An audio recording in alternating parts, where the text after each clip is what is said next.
ഏവർക്കും സ്വാഗതം. വാർത്തകൾ വായിക്കുന്നത് Keerthana R. Mount Seena public സ്കൂളിൽ പാർലമെന്റ് ഇലക്ഷൻ നടത്തി. School head boy, head girl, assistant head boy, assistant head girl എന്നീ പോസ്റ്റുകളിലേക്കാണ് ഇലക്ഷൻ നടത്തിയത്. ഞങ്ങളുടെ പ്രതിനിധി ദിയ തയ്യാറാക്കിയ റിപ്പോർട്ടിൽ നിന്ന്. പുതിയ പാർലമെന്റിനെ കുറിച്ചുള്ള പ്രതീക്ഷകൾ എന്തെല്ലാമാണ്? മൗണ്ട് സീന വിദ്യാർത്ഥികളുടെ പ്രശ്നങ്ങൾ അതാണ് അതോറിറ്റിയെക്കുറിച്ച് പരിഹാരം കാണുന്നത്.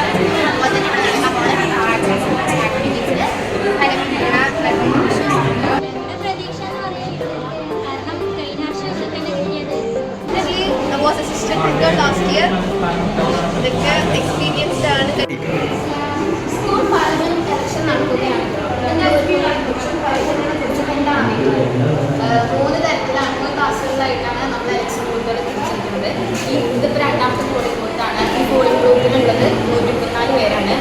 ഇതിലിപ്പോൾ കഴിഞ്ഞിരിക്കുന്നത് 85 പേര് കഴിഞ്ഞു, പോളിംഗ് കഴിഞ്ഞു. ഇപ്പം നമ്മളിവിടുത്തെ പോളിംഗ് എന്ന് പറയുന്നത് തികച്ചും ഡെമോക്രാറ്റിക്കായിട്ടാണ് നടക്കുന്നത്. സ്റ്റുഡൻസിനെയാണ് എല്ലാം മാനേജ് ചെയ്യുന്നത്. കൂടെ എക്സൈസുകാരുണ്ട്. നമ്മളെല്ലാവരും ID കാർഡ് ചെക്ക് ചെയ്യുകയും അത് അവിടെ തന്നെ ഉറപ്പ് എത്തിയിട്ടാണ്. വോട്ടെണ്ണലിന് ശേഷം സ്കൂൾ പാർലമെന്റ് അംഗങ്ങളെ പ്രഖ്യാപിച്ചു. High school section head boy Nehal, head girl Thanseer MA, assistant head boy Afridi, assistant head girl Adila and Shahala Shahin. UP section head boy Arthasha Brasi, head girl Hiba Nusrath, assistant head boy Hamdan Muhammad, assistant head girl Amna Amanuddin. LP section head boy Muhammad Farhan, head girl Fathima Shazia, assistant head boy Haris Halmi, assistant head girl Ishal Shafeeq. വിജയികൾക്ക് അഭിനന്ദനങ്ങൾ. Seena insight mount Seena news ഇതോടുകൂടി അവസാനിക്കുന്നു. നന്ദി, നമസ്കാരം.